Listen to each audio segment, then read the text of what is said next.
If you've got a big crew to haul around and you're not into the minivan scene, you might want to check out this vehicle right here. Hi, Chris Kelly here for Vehicles Test, and today we're going to be testing the third generation of the popular Honda Pilot. This midsize SUV can hold up to 8 passengers and can get you to the boatyard or the ski slope safely and in style. There are many upgrades in this model versus the second generation Pilot, but the big ones are more horsepower, better fuel economy, and a ton of high-tech safety and sensing features.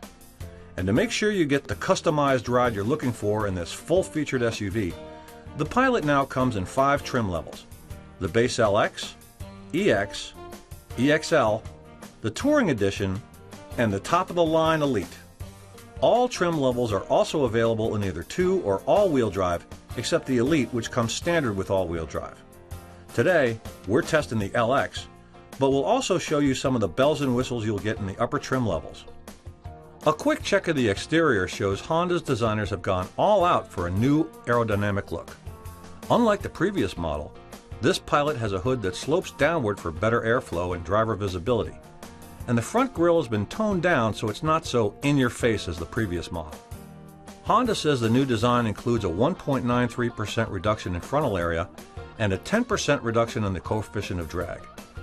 And though it doesn't appear to be as big as the earlier model, its wheelbase is actually 1.8 inches longer for an improved ride. It's 3.5 inches longer overall for more cabin space, but it is an inch shorter than the previous model. Now, let's get to performance. Starting with the power plant, Honda has increased the horsepower to 280 versus the earlier 250 horsepower engine in this 3.5-liter VTEC V6 engine with variable cylinder management. This is hitched to either a 6-speed automatic or a 9-speed automatic transmission in the Touring and Elite models. Either way, this new engine-tranny combination has boosted the EPA fuel economy estimates by 2 miles per gallon city highway combined for an average of 19 miles per gallon city and 27 miles per gallon highway.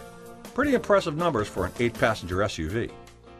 We took this Pilot out for a road test and found it went from 0 to 60 in 7.2 seconds, had a highway 50 to 70 mile an hour passing time of just 3.4 seconds, and ran the quarter mile in just 14.9 seconds, doing a speed of 91.2 miles an hour at the end.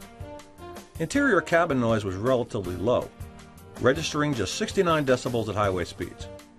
And for a mid-size SUV, the curb-to-curb turning radius was pretty tight too, just 34 feet 5 inches, which is a lot tighter than many similar-sized SUVs. All right, so here we are getting on the highway. The Pilot has 2 modes, Eco and regular. I'm in regular mode right now. I want to get some good pickup here. And what I really like about the Pilot is what they've done with the instrument cluster here. Some engineer out there obviously said, you know, why are we taking up so much room with this big giant speedometer when all we really need is a digital speedometer right up top, which is terrific. Over on the left, you have the tachometer. That's still an analog gauge, and when we did our testing, we could see it running up to about 6,000, 6,500 RPM. The only other analog gauges are the water temperature over on the right, and then the fuel. But the cool thing is, on both sides, you have these green lights, and that shows me whether I'm running fuel economically. As you can see, they're green now, or if you're really powering on, they change to red like there. So that helps you get the most fuel economy out of the car. So now that you've seen the performance, let's check out the interior and some of the cool high-tech features they have in here. For starters, all Pilot trims except the new Elite have seating for a full 8 passengers with a 3-person second-row bench seat. To make life even easier for those sitting in the third row, EXL trims and above come with a one-touch second-row seat button which slides and tilts the seat to its forwardmost position. And this button can be reached easily from either outside the vehicle or by passengers in the third row. This feature increases the third row step-in width by 2.5 inches, and the step-in height has been lowered by 1.2 inches, making access to the split 60/40 third row seat even easier. The only exception to this seating arrangement is the Elite, which comes with second row captain's chairs instead of the 60/40 split bench. Next, we move on to the room you have to stow everyone's gear. The Pilot's flexible cargo management system has a 2-position cargo lid that lets you hide gear out of sight, and it can also be positioned at the bottom of the cargo compartment for taller and bigger items like a fishing boat cooler. and the lid itself is reversible. Carpet on one side and hard plastic on the other. All in all, the Pilot LX has a whopping 18.5 cubic feet of storage behind the third row seat.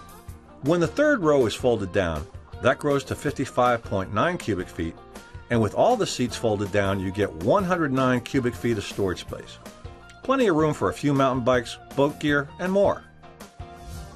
So now that we've covered your passengers and crew, let's talk about you, the driver-owner, and what you're going to get out of this third-generation Honda Pilot. There are so many high-tech convenience and safety features available with the Pilot, it's hard to know where to begin. So let's start in on the driver's steering wheel, which is leather-wrapped on the EXL trims and higher. The idea with wheel-mounted controls is to keep your hands on the wheel and your eyes on the road, starting with Bluetooth hands-free link and audio controls on the left, and cruise control for the multi-information display controls on the right. Paddle shifters for manual operation of the 9-speed automatic come on the Touring and Elite models, and the wheel is heated on the Elite. Then we find a whole list of standard features on every trim level that might be options or not available on other midsize SUVs.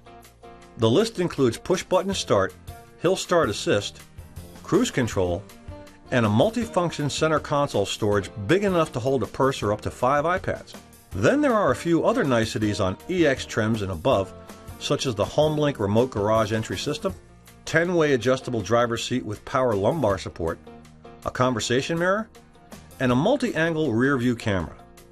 And although it's a small point, I really like the center console's top storage tray area, where you can just lay items flat instead of putting them in drink holders like I have to do with my SUV. But the really fun and important safety features begin at the EXL level and above. For starters, all of these versions have an 8-inch colored display audio system, remote engine start, and Honda's Lane Watch system, which is a tiny video camera mounted on the passenger mirror that shows traffic on your right side when you signal a right-hand turn. And trust me on this one, once you use this, you'll never want to be without it again. In addition, the Honda Sensing package is available on EX and EXL versions and is standard on the Touring and Elite models. This high-tech system is designed to provide 360-degree safety all around the Pilot to help you see things you might miss while driving. It starts with a collision mitigation braking system that determines if a collision with a vehicle ahead is unavoidable. If so, a warning sounds and brake pressure is automatically applied. Next, adaptive cruise control automatically maintains a steady distance between you and the car ahead. Then there's lane keeping assist, which guides you back into the lane if you start drifting out, along with audible and visual alarms from the lane departure warning system. So taken together, the upper trim levels of the Honda Pilot give you almost as many safety and collision warning systems as a high-end yacht. And when you're carrying around your precious cargo and crew, having that extra level of safety is great peace of mind.